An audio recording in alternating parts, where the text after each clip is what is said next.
বাংলাদেশ নতুন করে উত্তপ্ত। আগুন জ্বলছে ধানমন্ডিতে। মুজিব রহমানের বাড়িও ভেঙে রীতিমতো আগুন ধরিয়ে দেওয়া হয়েছে। উঠেছে স্লোগান। এর মধ্যেই নতুন করে এই বাংলাদেশের যে পতাকা দেখা গিয়েছে তা নিয়ে বিতর্ক তৈরি হয়েছে। বাংলাদেশের জিহাদি ফ্ল্যাগ দেখা গিয়েছে। এর মধ্যে নতুন করে এবার নাকি হাসিনাকে থামাতে ঢাকায় ভারতীয় দূতকে তলব করা হলো। অর্থাৎ হাসিনা যেমনভাবে এক এক করে ইউনূস সরকারের বিরুদ্ধে সরব হচ্ছেন এবং বাংলাদেশের বাইরে থেকে এক এক করে বোমা ফাটাচ্ছেন, তাতে কিন্তু মনে হচ্ছে যে ঘুম উড়েছে ইউনূস সরকারের। তাই কি ভয় পেয়ে এবার তাকে চুপ করাতে ভারতীয় রাষ্ট্রদূতকে ডেকে পাঠালো বাংলাদেশ? সূত্রের খবর, বাংলাদেশ সরকার মনে করছে জুলাই আগস্টে ছাত্র জনতার অভ্যুত্থানের পরে হাসিনা দেশের বাইরে গিয়ে বাংলাদেশকে অস্থির করতে সোশ্যাল মিডিয়াকে ব্যবহার করে ক্রমাগত ভুল তথ্য দিচ্ছেন। এর তীব্র প্রতিবাদ জানিয়েছে বাংলাদেশ। তাই এবার সময় নষ্ট না করে বৃহস্পতিবার পররাষ্ট্র মন্ত্রণালয়ে ঢাকায় ভারতের ভারপ্রাপ্ত হাইকমিশনারকে তলব করে তার হাতে একটা প্রতিবাদপত্র দেওয়া হয়েছে। সূত্রের খবর, বৃহস্পতিবার সকালে রাষ্ট্রীয় অতিথি ভবন পদ্মায় ভারতের ভারপ্রাপ্ত হাইকমিশনার পবন ভাদেকে তলব করেন মহারাষ্ট্র মন্ত্রণালয়ের মহাপরিচালক ইশরাত আরা। প্রায় 6 মাস আগে অন্তর্বর্তী সরকার দায়িত্ব পাওয়ার পর থেকে এ পর্যন্ত 4 বার ঢাকায় ভারতের হাইকমিশনার প্রণয় ভার্মা এবং ভারপ্রাপ্ত হাইকমিশনার পবন ভাদেকে ডেকেছে পররাষ্ট্র মন্ত্রণালয়। জানা গিয়েছে হাসিনার বক্তব্যকে সামনে রেখেই ডেকে পাঠানো হয়েছে। সূত্রের খবর, হাসিনার বক্তব্যের পরে অসন্তোষ প্রকাশের পাশাপাশি তাকে বক্তব্যে বিবৃতি দেওয়া কমাতে ভারতকে অনুরোধ জানানো হয়েছিল। তবে বাংলাদেশের বিভিন্ন অনুরোধের পরেও দেশের বাইরে থেকে বক্তব্য পেশ করে যাচ্ছেন হাসিনা। তাই এবার চাপে পড়ে গিয়েছে বাংলাদেশ। তৌহিদ হোসেন সাংবাদিকদের বলেন, শেখ হাসিনাকে বিরত রাখার বিষয়ে ভারতকে আমরা লিখিতভাবে অনুরোধ করেছি। তিনি যাতে এ ধরনের মন্তব্য বিবৃতি না দেন, যেটা বাংলাদেশের বিপক্ষে যাচ্ছে। আমরা এখনো এটার কোনো জবাব পাইনি। প্রত্যর্পণ চুক্তির আওতায় ভারত থেকে হাসিনাকে ফেরত পেতে মরিয়া বাংলাদেশ। সরকারের পক্ষ থেকে বারবার বলা হয়েছে এতে কাজ না হলে পরবর্তী পদক্ষেপ নেওয়া হবে। কিন্তু কি হবে এর পরবর্তী পদক্ষেপ? বুধবার ধানমন্ডির 32 নম্বর সড়কে শেখ মুজিবুর রহমানের বাড়ি যেভাবে গুড়িয়ে দেওয়া হলো, এমন প্রশ্নের জবাবে পররাষ্ট্র উপদেষ্টা বলেন, প্রথম কয়েকদিনের আইন শৃঙ্খলা পরিস্থিতির পর সবকিছু আস্তে আস্তে স্থিতিশীল হয়ে আসছিল। কি বলেছেন পররাষ্ট্র উপদেষ্টা তৌহিদ হোসেন, শুনব।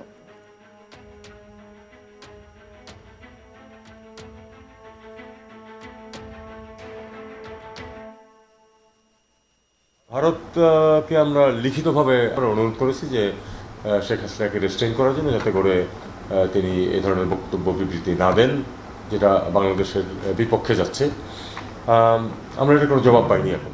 আজকে আবার তার গত কয়েকদিনের কার্যকলাপের কারণে আমরা আরেকবার তাকে প্রোটেস্ট নোট দিয়েছি এবং হাইকমিশনার এই মুহূর্তে নেই, অ্যাক্টিং হাইকমিশনারকে ডেকে তার হাতে প্রোটেস্ট নোট দেওয়া হয়েছে। আমরা আবার অনুরোধ করেছি যেন তাকে রেস্ট্রেইন করা হয়। পররাষ্ট্র উপদেষ্টা বলছেন, শেখ হাসিনা যেভাবে উস্কানি করে গেছেন তার ফলস্বরূপ এই ঘটনা ঘটেছে বলে আমাদের বিশ্বাস।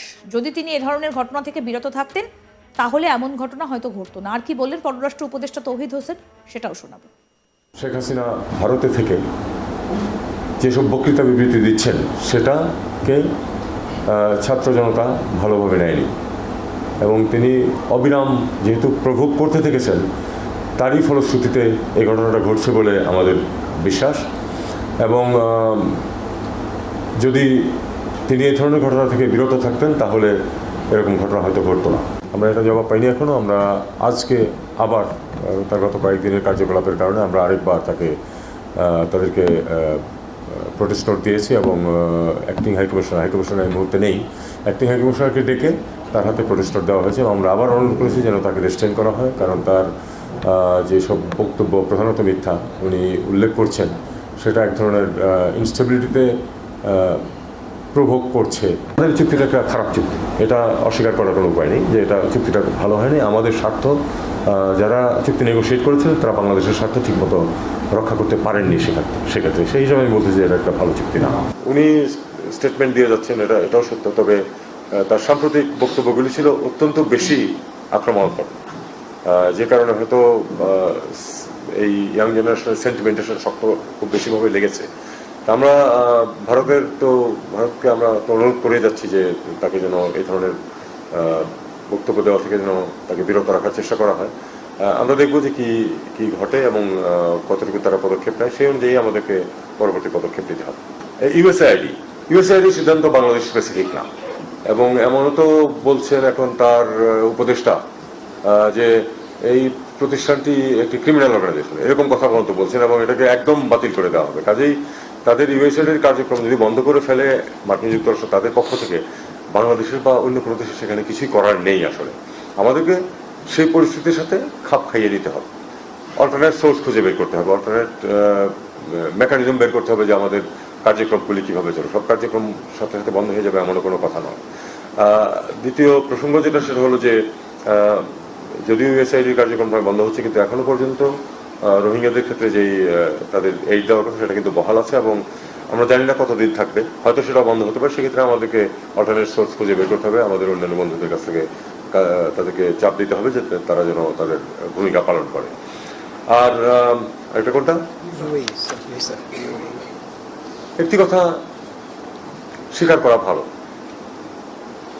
যে মধ্যপ্রাচ্যের সবগুলি দেশে, ইউএই সহ,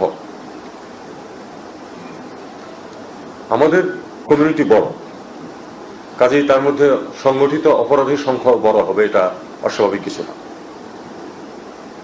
কিন্তু তুলনামূলকভাবে আমাদের মধ্যে অপরাধ প্রবণতা বেশি। এটা আমরা যদি অস্বীকার করি তাতে কোনো লাভ নেই, কারণ ওই পক্ষ যেখানে তারা যাচ্ছে তারা জানে যে আমাদের মধ্যে অপরাধ প্রবণতা আমাদের এক্সপেক্টেডদের মধ্যে অনেক বেশি। যে পরিমাণ ছোটখাটো বিষয়ে খুন খারাপি, মারামারি, ছুরি মারামারি হয়, এটা পৃথিবীর অন্য কোনো কমিউনিটির মধ্যে এটা হয় না, মানে ওইসব দেশে যারা কাজ করে। যে কারণে তারা অনেক ক্ষেত্রেই আমাদের এত লোক নিচ্ছে, আসলে নিচ্ছে বা নিয়েছে এই কারণে যে আমাদের সাপ্লাইও বেশি, এটা একটা কারণ। কিন্তু তাদের বিকল্প যখন সোর্স থাকে তখন তারা সেখান থেকে নেওয়ার চেষ্টা করে। এটা আমাদের দোষ, তাদের দোষ না, প্রথমে মেনে নেওয়া ভালো। এটা আমরা তারপরে চেষ্টা করছি যে এই ব্যাকলগটা মানে এটা খোলা যায় কিনা। চিফ অ্যাডভাইজার খুব একটা সংক্ষিপ্ত সফরে যাবেন ইউএইতে, তিনি সেখানে কথাটা উল্লেখ করবেন, চেষ্টা করবেন যেন এটা। আপনারা জানেন যে তাদের একটা জিনিস মনে করতে হবে, বুঝতে হবে যে আমরা হয়তো সমর্থন করতেছি, আমরা খুব খুশি যে আমাদের এই ছাত্রদের সপক্ষে মিছিল নিয়ে বেরিয়েছে ওই দেশে, কিন্তু পাশাপাশি আমাদের বুঝতে হবে যে তারা তো তাদের দেশে আইন অনুযায়ী চলে, তাদের দেশে আইনে এই ধরনের মিছিল মিটিং নিষিদ্ধ। তা আমাদেরকে মনে রাখতে হবে, আমাদের এক্সপেক্টেডদেরকে মনে রাখতে হবে যে আমরা স্থানীয় আইন মেনে চলতে হবে আমাদেরকে, আমার সেন্টিমেন্ট ভিতরে যাই থাকুক না কেন। সেটার জন্য কিন্তু আমাদের বেশ খানিকটা গুডউইল ইনভেস্ট করতে হয়েছে, এবং আপনি যদি বলেন ইনভেস্ট যেমন, এটা খানিকটা ব্যয় করতে হয়েছে কিন্তু তাদেরকে মুক্ত করে আনার জন্য। এই ব্যয়টা কিন্তু আমরা অন্যখানে করতে পারতাম যদি এই ঘটনাটা না ঘটে। আরো আপডেট পেতে দেখতে থাকুন আজ তাক বাংলা, সাবস্ক্রাইব করুন, নোটিফিকেশন পেতে বেল বাটন অপশন প্রেস করুন, হোয়াটসঅ্যাপে ফলো করুন আজ তাক বাংলা, ভিডিওটা লাইক করুন, শেয়ার করুন, কমেন্ট করুন।